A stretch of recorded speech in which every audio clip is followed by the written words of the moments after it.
नमस्कार दोस्तों, MPN academy में आप सभी का हार्दिक अभिनंदन है। प्रस्तुत है weekly current affairs test series. दोस्तों, इस वीडियो में हम लोग 15 से लेकर 21 फरवरी 2023 तक के समसामयिक घटनाक्रम पर आधारित 30 महत्वपूर्ण मल्टीपल चॉइस क्वेश्चंस को हिंदी और इंग्लिश दोनों भाषाओं में व्याख्या के साथ हल करेंगे। दोस्तों, यदि आपने एमपीएन एकेडमी का टेलीग्राम पेज ज्वाइन नहीं किया है तो अभी तुरंत जाके ज्वाइन कीजिए।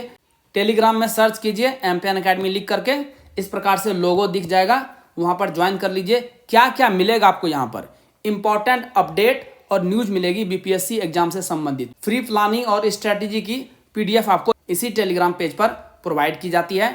टॉपर्स के रिजल्ट जारी किए जाते हैं एमपीएन एकेडमी ऐप पर, जो टेस्ट सीरीज आयोजित की जाती है करंट अफेयर्स और स्टैटिक पोर्शन के। और इसके अलावा एमपीएन एकेडमी यूट्यूब चैनल के वीडियो अपडेट्स आपको मिलेंगे, तो इस पेज को अवश्य ज्वाइन कीजिए।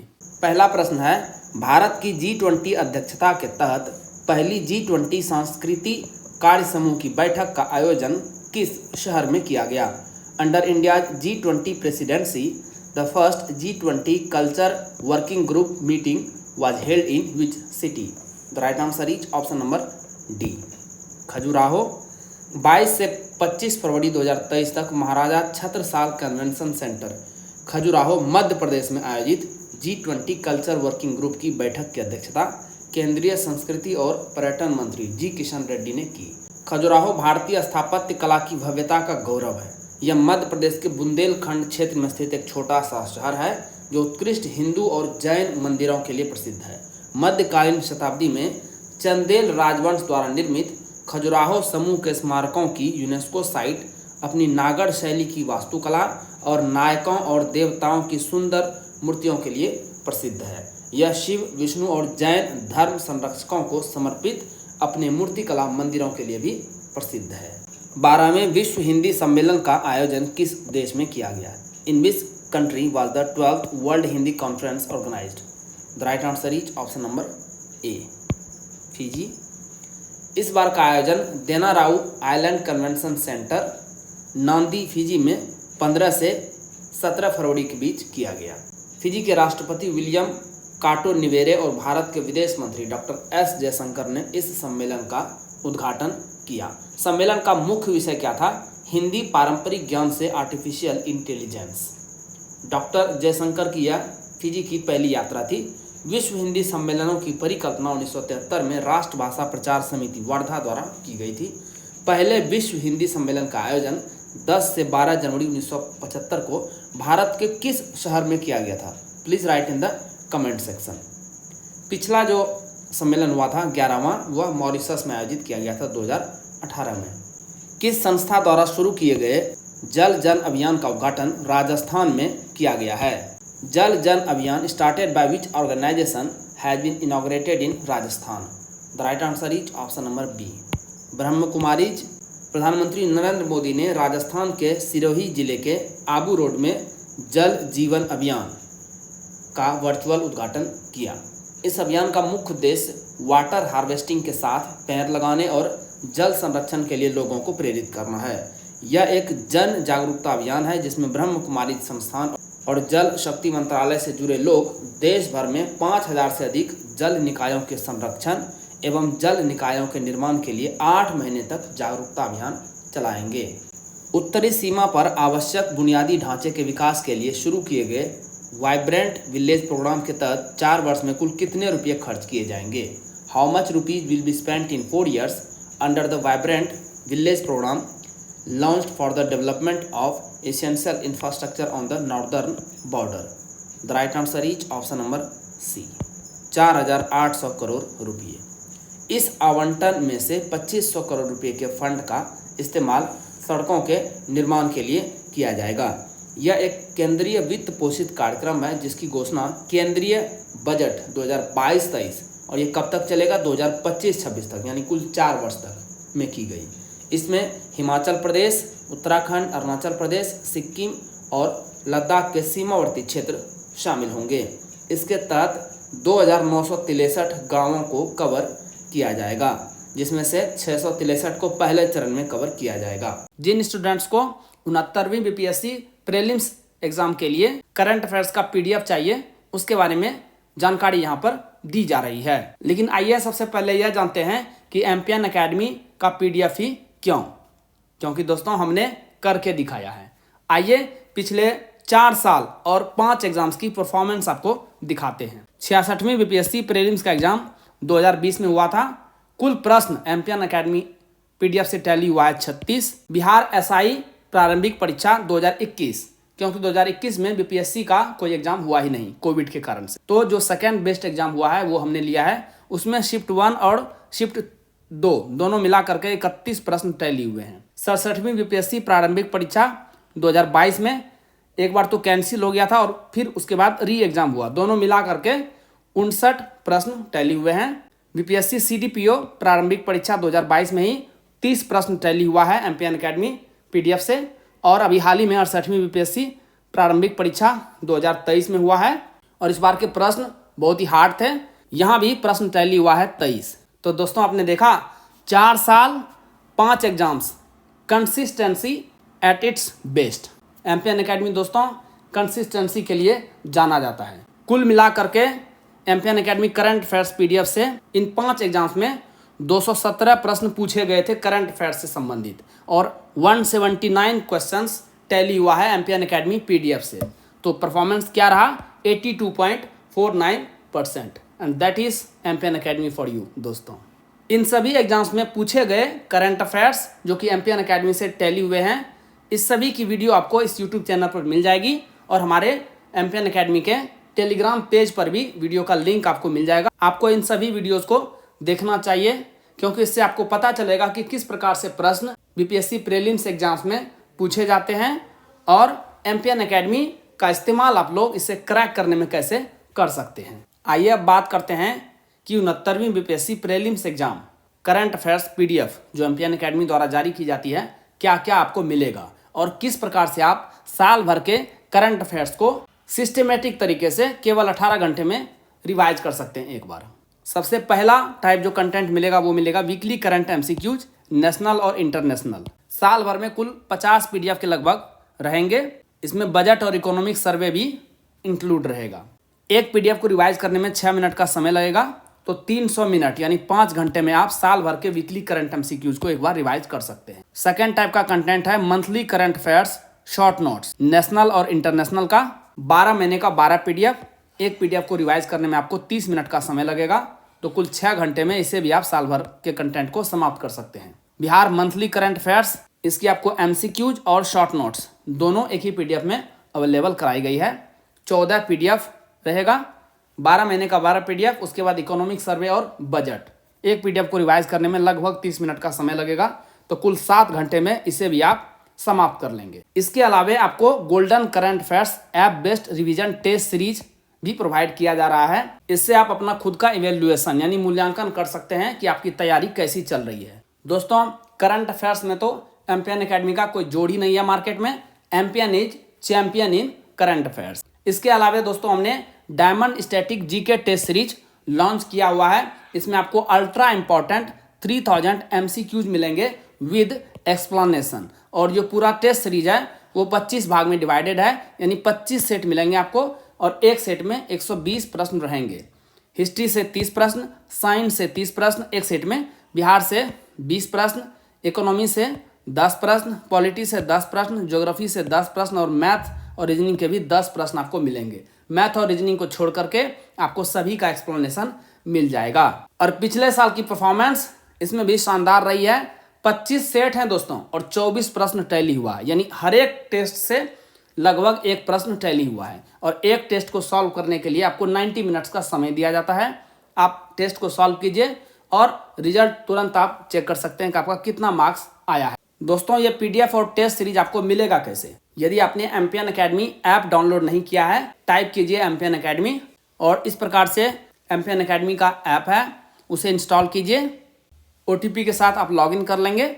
उसके बाद स्टोर सेक्शन में वहाँ पे चले जाइए, आपको कोर्सेस मिल जाएंगे। 69वीं BPSC current affairs PDF course और diamond static GK test series, 2 प्रकार के कोर्सेस मिलेंगे अलग अलग हिंदी और इंग्लिश लैंग्वेज में। आप जिस लैंग्वेज में ऑप्ट करना चाहते हैं उसे सेलेक्ट कीजिए। वहाँ पर पेमेंट का लिंक आपको मिल जाएगा। बहुत ही मामूली शुल्क पर ये सभी कंटेंट आपको प्रोवाइड किया जा रहा है। कोर्स के कंटेंट सेक्शन में सभी स्टडी मटेरियल और टेस्ट सीरीज आपको प्रोवाइड करा दी जाएगी। सौर आधारित ड्रोन सूरज को किस कंपनी ने लॉन्च किया है? Which company has launched the solar based drone Suraj? The right answer is option number B, Garuda aerospace. Bengaluru में आयोजित एरो इंडिया शो में भारत के ड्रोन स्टार्टअप गरुड़ एरोस्पेस ने सौर आधारित ड्रोन सूरज को लॉन्च किया। यह ड्रोन हाई एल्टीट्यूड वाला ISR ड्रोन है, जिसे विशेष रूप से निगरानी कार्यों के लिए डिजाइन किया गया है। इस हाईटेक ड्रोन को DRDO के पूर्व अध्यक्ष एवं रक्षा मंत्री के वर्तमान प्रधान वैज्ञानिक सलाहकार डॉक्टर सतीश रेड्डी ने लॉन्च किया। यह hi-tech drone high resolution zoom camera और ड्रोन थर्मल इमेजरी का पेलोड ले जाने में सक्षम है। यह 10 किलो की अधिकतम के साथ उड़ान भर सकता है। हैकाथॉन कवच 2023 का आयोजन किस संस्था द्वारा किया गया? Which organisation organised the hackathon Kavach 2023? The right answer is option number C, AICTE Akhil Bharatiya Takniki Shiksha Parishad यानी all India council for technical education AICTE ने पुलिस अनुसंधान एवं विकास ब्यूरो BPRD के साथ मिलकर साइबर खतरों से निपटने एवं प्रभावकारी समाधान प्रदान करने के लिए संयुक्त रूप से राष्ट्रीय स्तर के हैकाथॉन कवच 2023 का शुभारंभ किया। कवच 2023 2 चरणों में आयोजित किया जाएगा। इसका उद्देश्य साइबर सुरक्षा सुनिश्चित करना और 21वीं सदी की साइबर अपराध की चुनौतियों से निपटना है। वीडियो शेयरिंग प्लेटफॉर्म यूट्यूब के CEO के रूप में किसे नियुक्त किया गया है? Who has been appointed as the new CEO of video sharing platform YouTube?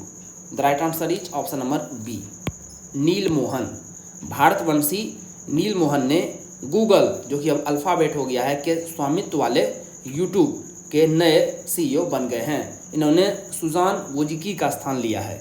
नील मोहन वर्ष 2008 में गूगल से जुड़े थे और इन्हें वर्ष 2015 में यूट्यूब का चीफ प्रोडक्ट ऑफिसर नियुक्त किया गया था। इसके साथ ही नील मोहन उन भारतवंशी ग्लोबल CEO की लिस्ट में शामिल हो गए हैं जो विश्व की दिग्गज कंपनियों का नेतृत्व कर रहे हैं, जिसमें गूगल पेरेंट अल्फ़ाबेट के सुंदर पिचाई हैं, IBM के अरविंद कृष्ण हैं, माइक्रोसॉफ्ट के सत्या नडेला हैं और एडोब के शांतनु नारायण भी शामिल हैं। भारतीय सेना और उज्बेकिस्तान की सेनाओं के बीच द्विवार्षिक प्रशिक्षण अभ्यास डस्टलीग के चौथे संस्करण का आयोजन किस राज्य में किया गया? In which state was the 4th edition of the biennial training exercise Dustlik between the Indian army and the armies of Uzbekistan held? The right answer is option number B, Uttarakhand. Dustlik 2023 का आयोजन 21 फरवरी से 5 मार्च 2023 तक पिथौरागढ़ उत्तराखंड में आयोजित किया गया। इस exercise में भारतीय दल का नेतृत्व 14वीं बटालियन गढ़वाल राइफल्स द्वारा किया गया, जो पश्चिमी कमान का हिस्सा है। उज्बेकिस्तान सेना का नेतृत्व उज्बेकिस्तान सेना के उत्तर पश्चिमी जिले के सैनिकों द्वारा किया गया। इसका पहली बार आयोजन नवंबर 2019 में उज्बेकिस्तान में हुआ था। यूनिसेफ इंडिया के राष्ट्रीय राजदूत के रूप में किसे नियुक्त किया गया है? Who has been appointed as the national ambassador of UNICEF India? The right answer is option number D, Ayushmann Khurrana. UNICEF India ने 18 फरवरी 2023 को आयुष्मान खुराना को एक राष्ट्रीय राजदूत के रूप में नियुक्त किया। बॉलीवुड के 38 वर्षीय अभिनेता इसके पहले यूनिसेफ इंडिया के लिए सेलिब्रिटी एडवोकेट के रूप में काम कर चुके हैं। यूनिसेफ की स्थापना का आरंभिक उद्देश्य द्वितीय विश्व युद्धों में नष्ट हुए राष्ट्रों के बच्चों को खाना एवं स्वास्थ्य सेवाएं उपलब्ध कराना था। इसकी स्थापना संयुक्त राष्ट्र की महासभा ने 11 दिसंबर 1946 को की थी और 1953 में यूनिसेफ संयुक्त राष्ट्र का स्थायी सदस्य बन गया था। उत्तर भारत का पहला न्यूक्लियर पावर प्लांट किस राज्य में स्थापित किए जाने की घोषणा की गई है? North India's first nuclear power plant has been announced to be set up in which state? The right answer is option number B, Haryana. Gorakhpur Haryana अणु विद्युत परियोजना एक प्रस्तावित नाभिकीय ऊर्जा संयंत्र है जो हरियाणा के फतेहपुर जिले के गोरखपुर गांव में स्थित होगा। इसमें 700 मेगावाट क्षमता की 2 इकाइयां हैं, जिनमें से हर एक में प्रेशराइज्ड हैवी वाटर रिएक्टर स्वदेशी डिजाइन है। इस न्यूक्लियर पावर प्लांट प्रोजेक्ट के लिए कुल 20,594 करोड़ रुपये आवंटित किए गए हैं। केंद्रीय विज्ञान एवं प्रौद्योगिकी राज्य मंत्री जितेंद्र सिंह ने बताया कि केंद्र ने ऐसे 10 न्यूक्लियर रिएक्टरों की स्थापना के लिए व्यापक स्वीकृति दी है। ये जो परियोजना है इसके पहले चरण का उद्घाटन 13 जनवरी 2014 को पूर्व प्रधानमंत्री डॉक्टर मनमोहन सिंह द्वारा किया गया था। APJ Abdul Kalam satellite launch vehicle mission 2023 को किस राज्य में लॉन्च किया गया? In which state was the APJ Abdul Kalam satellite launch vehicle mission 2023 launched? The right answer is option number C, Tamil Nadu. Doctor APJ Abdul Kalam international foundation और स्पेस जोन इंडिया के सहयोग से Martin foundation APJ Abdul Kalam satellite launch vehicle mission 2023 को भारत का पहला hybrid sounding rocket Tamil Nadu के पट्टीपोलम गांव से लॉन्च किया गया। इस मिशन प्रोजेक्ट में 100 से अधिक सरकारी स्कूलों के कुल 2000 छात्रों ने हिस्सा लिया। इस मिशन का उद्देश्य देश के विभिन्न हिस्सों के कक्षा 6ठी से 12वीं तक के 5000 से अधिक छात्रों को सैटेलाइट के डिजाइन और इसके विकास के लिए सक्षम बनाना है। इस मिशन के तहत इन छात्रों को 150 पीको उपग्रहों को डिजाइन और विकसित करने में मदद करना है। 76वें ब्रिटिश अकादमी फिल्म पुरस्कार बाफ्टा में सर्वश्रेष्ठ फिल्म का पुरस्कार किसे प्रदान किया गया है? Who has been awarded the best film award at the 76th British Academy Film Awards BAFTA? The right answer is option number B, All Quiet on the Western Front. इस अवार्ड शो में German film All Quiet on the Western Front ने 7 award अपने नाम किए। इस बार इस award show का आयोजन इंग्लैंड के लंदन में रॉयल फेस्टिवल हॉल में आयोजित किया गया। इस बार इस अवार्ड को एक्टर रिचर्ड ई ग्रांट द्वारा होस्ट किया गया था। शौनक सेन द्वारा निर्देशित ऑल दैट ब्रीथ्स, जो कि इंडिया की थी, बेस्ट डॉक्यूमेंट्री कैटेगरी में नामित किया गया था। हालांकि यह पुरस्कार नहीं जीत सकी। सर्वश्रेष्ठ निर्देशक का पुरस्कार मिला है एडवर्ड बर्जर। इसी फिल्म के लिए सर्वश्रेष्ठ मुख्य अभिनेता का पुरस्कार मिला है ऑस्टिन बटलर एल्विस फिल्म के लिए, और सर्वश्रेष्ठ मुख्य अभिनेत्री का पुरस्कार मिला है केट ब्लैंचेट टार फिल्म के लिए। भारत के यूनिफाइड पेमेंट्स इंटरफेस यूपीआई और किस देश के पे नाउ के बीच क्रॉस बॉर्डर कनेक्टिविटी की शुरुआत की गई है? Cross border connectivity has been launch between India's unified payments interface UPI and pay now of which country? The right answer is option number C, Singapore. भारतीय प्रधानमंत्री नरेंद्र मोदी और सिंगापुर के प्रधानमंत्री ली सियन लुंग ने 21 फरवरी को भारत के यूपीआई और सिंगापुर के पे नाउ के बीच क्रॉस बॉर्डर कनेक्टिविटी के वर्चुअल लॉन्च में भाग लिया। इस पहल से दोनों देशों के लोगों को अपने मोबाइल से तुरंत और कम कीमत पर फंड ट्रांसफर करने में मदद मिलेगी। दादा साहेब फाल्के अंतर्राष्ट्रीय फिल्म समारोह 2023 में सर्वश्रेष्ठ फिल्म का पुरस्कार किसे मिला है? Who has received the best film award at the Dada Saheb Phalke international film festival 2023? The right answer is option number C, the Kashmir files. इस फिल्म समारोह का आयोजन मुंबई में किया गया। विवेक अग्निहोत्री द्वारा निर्देशित फिल्म द कश्मीर फाइल्स को बेस्ट फिल्म का अवार्ड दिया गया। एसएस राजामौली द्वारा निर्देशित फिल्म आरआरआर को फिल्म ऑफ द ईयर चुना गया। संजय लीला बंसाली द्वारा निर्देशित गंगूबाई काठियावाड़ी में अभिनय के लिए आलिया भट्ट को बेस्ट एक्ट्रेस के अवार्ड से सम्मानित किया गया। वहीं रणवीर कपूर को बेस्ट एक्टर ब्रह्मास्त्र पार्ट 1 के लिए सम्मानित किया गया। लद्दाख के किस लेक मैराथन को Guinness Book of World record में दुनिया की सबसे ऊंची फ्रोजन लेक मैराथन के रूप में स्थान दिया गया है? Which lake marathon in Ladakh has been ranked in the Guinness Book of World Record as the world's highest frozen lake marathon? The right answer is option number D, Pangong Tso. यह झील समुद्र तल से 4350 मीटर की ऊंचाई पर स्थित है। भारत में इस तरह के फ्रोजन लेक मैराथन का आयोजन पहली बार किया गया। इस मैराथन का थीम क्या था? The last run, a leap towards saving our glaciers. इसका आयोजन लद्दाख में क्लाइमेट चेंज के बारे में लोगों को जागरूक करने, सीमा पर्यटन को बढ़ावा देने के उद्देश्य से किया गया था। 21 किलोमीटर की इस मैराथन में 75 धावकों ने भाग लिया। भारत की पहली सेमीकंडक्टर फैसिलिटी का निर्माण किस भारतीय कंपनी और ताइवान की इलेक्ट्रॉनिक्स कंपनी फॉक्सकॉन के एक ज्वाइंट वेंचर के तहत किया जा रहा है? India's first semiconductor facility is being built under A joint venture between which Indian company and Taiwanese electronics company Foxconn? The right answer is option number ए, वेदांता।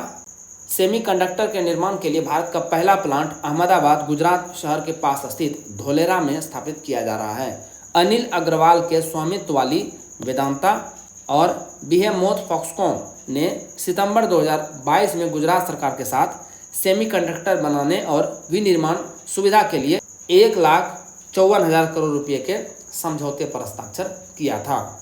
नीति आयोग का नया सीईओ किसे नियुक्त किया गया है? Who has been appointed as the new CEO of NITI आयोग?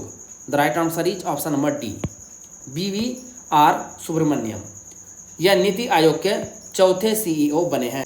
इन्होंने 1 मार्च 2023 को परमेश्वरन अय्यर की जगह ली। अय्यर को 3 वर्षों के लिए विश्व बैंक का कार्यकारी निदेशक यानी ED नियुक्त किया गया है।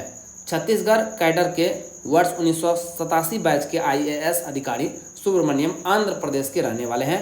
इन्होंने लंदन बिजनेस स्कूल से पढ़ाई की है। साथ ही इन्होंने 2004 से 2008 और मार्च 2012 से 2015 के बीच PMO में भी काम किया था। टेस्ट क्रिकेट में 250 विकेट और 2500 रन पूरा करने वाले सबसे तेज भारतीय खिलाड़ी कौन बन गए हैं? Who has become the fastest Indian player to complete 250 wickets and 2500 test runs in test cricket? The right answer is option number C, Ravindra Jadeja. इन्होंने यह उपलब्धि दिल्ली में ऑस्ट्रेलियाई टीम के सलामी बल्लेबाज उस्मान ख्वाजा को आउट कर हासिल की।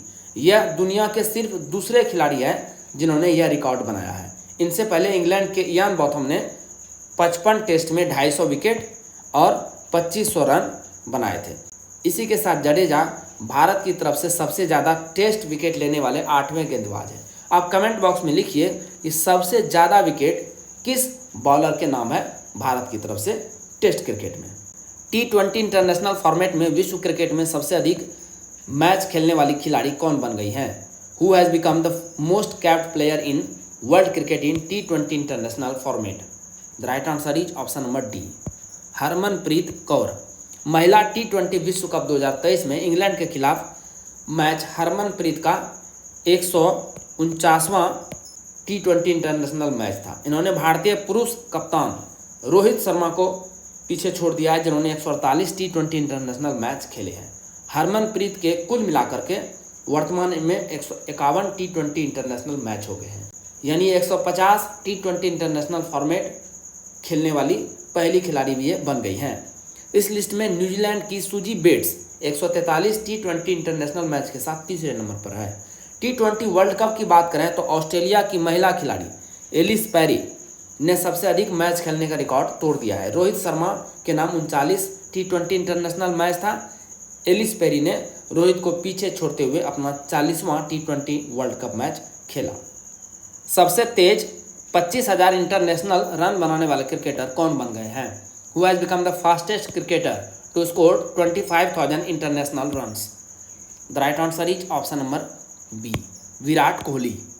विराट कोहली ऑस्ट्रेलिया के खिलाफ दूसरे टेस्ट, जो कि दिल्ली के अरुण जेटली स्टेडियम में खेला जा रहा था, में सभी प्रारूपों में 25,000 रन बनाने वाले दुनिया के छठे बन गए हैं।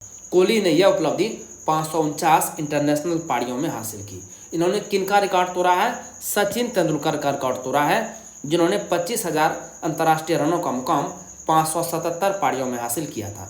इस लिस्ट में अब तीसरे नंबर पर ऑस्ट्रेलिया के रिकी पॉन्टिंग है। T20 इंटरनेशनल क्रिकेट में 100 विकेट लेने वाले पहले भारतीय गेंदबाज कौन बन गए हैं? Who has become the first Indian bowler to take 100 wickets in T20 international cricket? The right answer is option number B, Deepti Sharma. भारतीय महिला टीम की ऑलराउंडर दीप्ति शर्मा ने यह उपलब्धि ICC महिला विश्व कप में वेस्टइंडीज़ के खिलाफ ग्रुप बी के एक अहम मुकाबले में हासिल किया। इन्होंने यह मुकाम भारत की लेग स्पिनर पूनम यादव को पीछे छोड़ते हुए हासिल किया, जिनके 98 विकेट हैं। पुरुष क्रिकेट की बात करें तो अभी भारत की ओर से युजवेंद्र चहल के नाम T20 इंटरनेशनल फॉर्मेट में सबसे अधिक विकेट लेने का रिकॉर्ड है। इन्होंने 91 विकेट चटकाए हैं। भारत को वर्ष 2023 में संयुक्त राष्ट्र सामाजिक विकास आयोग के किस सत्र के अध्यक्ष के रूप में चुना गया है? India has been elected as the chair of which session of United Nations social development commission in the year 2023? The right answer is option number C, 62वें सत्र के लिए। आप ये कमेंट बॉक्स में लिखिए कि इससे पहले भारत किस वर्ष भारतीय सामाजिक विकास आयोग का अध्यक्ष बना था अंतिम बार। यह घोषणा 15 फरवरी 2023 को सामाजिक विकास आयोग की 13वीं पूर्ण बैठक 61वें सत्र में की गई। 61वें सत्र की अध्यक्षता कतर की राजदूत और अस्थायी प्रतिनिधि आलिया अहमद बिन सैफ अल थानी ने की। 62वें सत्र के लिए सत्र का प्राथमिकता विषय क्या है? सतत विकास के लिए 2030 एजेंडा के कार्यान्वयन पर प्रगति में तेजी लाना और गरीबी उन्मूलन के व्यापक लक्ष्य को प्राप्त करने हेतु सामाजिक नीतियों के माध्यम से सामाजिक विकास एवं सामाजिक न्याय को बढ़ावा देना। और इसकी अध्यक्ष कौन बन गई हैं? रुचिरा कंबोज, जो कि संयुक्त राष्ट्र में भारत की अस्थायी प्रतिनिधि हैं। भारत में किस नाम से चैट जीपीटी संचालित AI चैटबॉट लॉन्च किया गया है? By which name chat GPT powered AI chatbot has been launched in India? The right answer is option number A, Lexi. Chat GPT संचालित भारतीय चैटबॉट को फिनटेक कंपनी वेलोसिटी ने launch किया है। इसे चैट जीपीटी का भारतीय संस्करण माना जा रहा है। वेलोसिटी के CEO कौन है? अभिरूप मेदेकर ने कहा कि भारत में वेलोसिटी इनसाइट्स का उपयोग करने वाली ई-कॉमर्स फर्मों को व्हाट्सएप पर एक डेली बिजनेस रिपोर्ट प्राप्त होती है, जिसके कारण वेलोसिटी को उसी व्हाट्सएप इंटरफेस में चैट जीपीटी को एकीकृत करने का मौका मिला है। संयुक्त सैन्य अभ्यास धर्म गार्जियन का चौथा संस्करण किस देश में आयोजित किया गया? The 4th edition of joint military exercise Dharma guardian was held in which country? The right answer is option number C, Japan. 17 फरवरी से 2 मार्च तक आयोजित यह अभ्यास जापान के साथ एक वार्षिक प्रशिक्षण कार्यक्रम है और वर्तमान वैश्विक स्थिति की पृष्ठभूमि में दोनों देशों के सामने आने वाली सुरक्षा चुनौतियों के संदर्भ में अत्यंत महत्वपूर्ण है। यह अभ्यास दोनों देशों के मध्य द्विपक्षीय संबंधों को आगे बढ़ाते हुए भारतीय सेना तथा जापानी ग्राउंड सेल्फ डिफेंस फोर्सेस के मध्य रक्षा सहयोग के स्तर को और बढ़ाएगा। किस राज्य में स्थित दारमा घाटी में लगभग 11,120 फीट की ऊंचाई पर पहली बार एक हिम तेंदुआ देखा गया है? In which state snow leopard has been sighted for the first time at an altitude of about 11,120 feet in Darma valley? The right answer is option number B, Uttarakhand. यह जो वैली है दारमा घाटी, यह उत्तराखंड के पिथौरागढ़ जिले में आता है। हिम तेंदुओं को पहाड़ों का भूत यानी घोस्ट ऑफ माउंटेन्स भी कहा जाता है। खाद्य श्रृंखला में शीर्ष परभक्षी यानी प्रीडेटर के रूप में इनकी स्थिति के कारण ये पर्वतीय पारिस्थितिकी तंत्र की व्यावहार्यता के एक संकेतक के रूप में कार्य करते हैं, जिनमें ये निवास करते हैं। ये IUCN की रेड लिस्ट में वल्नरेबल यानी सुभेद्य के रूप में सूचीबद्ध है। दूरसंचार विभाग ने दूरसंचार ऑपरेटरों हेतु ब्रॉडबैंड की न्यूनतम गति को बढ़ाकर कितना कर दिया गया है? The department of telecom has increased the minimum broadband speed for telecom operators to how much? The right answer is option number B, 2 Mbps। भारतीय दूरसंचार विनियामक प्राधिकरण ट्राई की सिफारिश पर दूरसंचार विभाग ने दूरसंचार ऑपरेटरों हेतु ब्रॉडबैंड की परिभाषा को अद्यतन किया है, अपडेट किया है, जिसमें वर्ष 2013 से लागू 512 kbps की न्यूनतम गति को बढ़ा करके 2 मेगाबाइट पर सेकेंड यानी 2 Mbps कर दिया गया है। पिछली परिभाषा के तहत नवंबर 2022 में भारत में 825 मिलियन के लगभग ब्रॉडबैंड उपयोगकर्ता थे। वायर्ड ब्रॉडबैंड और वायरलेस ब्रॉडबैंड दोनों इस 2 मेगापिक्सल की सीमा के अधीन होंगे। अंतर्राष्ट्रीय इंजीनियरिंग एवं प्रौद्योगिकी मेला IETF 2023 का आयोजन किस शहर में किया गया? In which city the international engineering and technology fair IETF 2023 was organized? The right answer is option number D, Nai Delhi. राष्ट्रपति द्रौपदी मुर्मू ने 16 फरवरी को नई दिल्ली में अंतर्राष्ट्रीय इंजीनियरिंग एवं प्रौद्योगिकी मेला 2023 का उद्घाटन किया। इसका आयोजन 16 से 18 फरवरी तक प्रगति मैदान में किया गया। इस मेले का आयोजन भारतीय उद्योग परिसंघ CII द्वारा किया जाता है। इसमें उभरती प्रौद्योगिकियों के 11 क्षेत्र शामिल हैं, जिनका अर्थव्यवस्था और समाज पर गहरा प्रभाव पड़ेगा। भारतीय वनस्पति सर्वेक्षण के rhododendron of Sikkim and Darjeeling Himalaya an illustrated account शीर्षक वाले प्रकाशन में रोडोडेंड्रॉन के कितने जीव वैज्ञानिक वर्गीकरण यानी टैक्सा को सूचीबद्ध किया गया है? How many zoological classification or taxa of rhododendron are listed in the publication of Botanical Survey of India titled Rhododendrons of Sikkim and Darjeeling Himalaya an Illustrated Account? The right answer is option number B, 45। इसमें 36 प्रजातियां, एक उपप्रजाति, 1 किस्म और 7 प्राकृतिक संकर यानी hybrid हैं। प्रकाशन में दर्ज 45 टैक्सों में से 24 दार्जिलिंग हिमालय और 44 सिक्किम हिमालय में पाए जाते हैं। भारत में रोडोडेंड्रॉन की 132 टैक्सा पाई जाती हैं, जिसमें 80 प्रजातियां, 25 उपप्रजातियां और 27 किस्में हैं। रोडोडेंड्रॉन फूलों के पौधों की प्रजाति है। कमला कस्तूरी, जिनका निधन हाल ही में हो गया है, का संबंध किस क्षेत्र से था? Kamala Kasturi who passed recently was associated with which field? The right answer is option number D, पर्यावरण, एनवायरमेंट।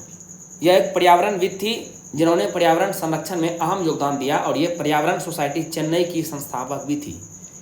ये कई पर्यावरण संरक्षण परियोजनाओं तथा कावेरी नदी को रंगाई करने वाले मिलों यानी डाइंग यूनिट से बचाने एवं नदी की सफाई के अभियान में शामिल थी। इन्होंने कई वृक्षारोपण अभियानों में भाग लिया था और बूचड़खाने के खिलाफ जनहित याचिका यानी PIL भी दायर की थी। दोस्तों, जैसा कि बताया गया है, इस वीडियो लेक्चर का PDF इंग्लिश और हिंदी दोनों भाषाओं में अलग अलग एम्पियन एकेडमी ऐप पर फुल डिस्क्रिप्शन के साथ मिल जाएगा।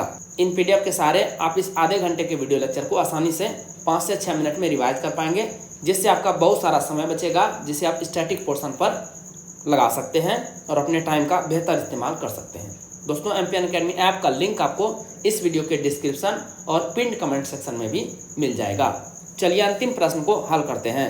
इंडियन एयरफोर्स ने स्वदेश निर्मित किस जैमर प्रूफ कम्युनिकेशन प्लेटफॉर्म को लॉन्च किया है? Indian air force has launched which indigenously built jammer proof communication platform? The right answer is option number B, Vayu link. Vayu link खराब मौसम में भी बेस स्टेशन के साथ कनेक्टिविटी को बनाए रखने में मदद करेगा। वायु लिंक एक ad hoc data link communication system है जो एक विमान में स्थापित होने पर सुरक्षित चैनल पर एन्क्रिप्टेड ट्रैफिक डेटा के साथ साथ अन्य विमानों की स्थिति को बताने में मदद करता है। जैमर प्रूफ प्लेटफॉर्म वायु लिंक डेटा लिंक संचार भारतीय क्षेत्रीय नेविगेशन सैटेलाइट सिस्टम का उपयोग करता है, जिसे नाविक भी कहा जाता है।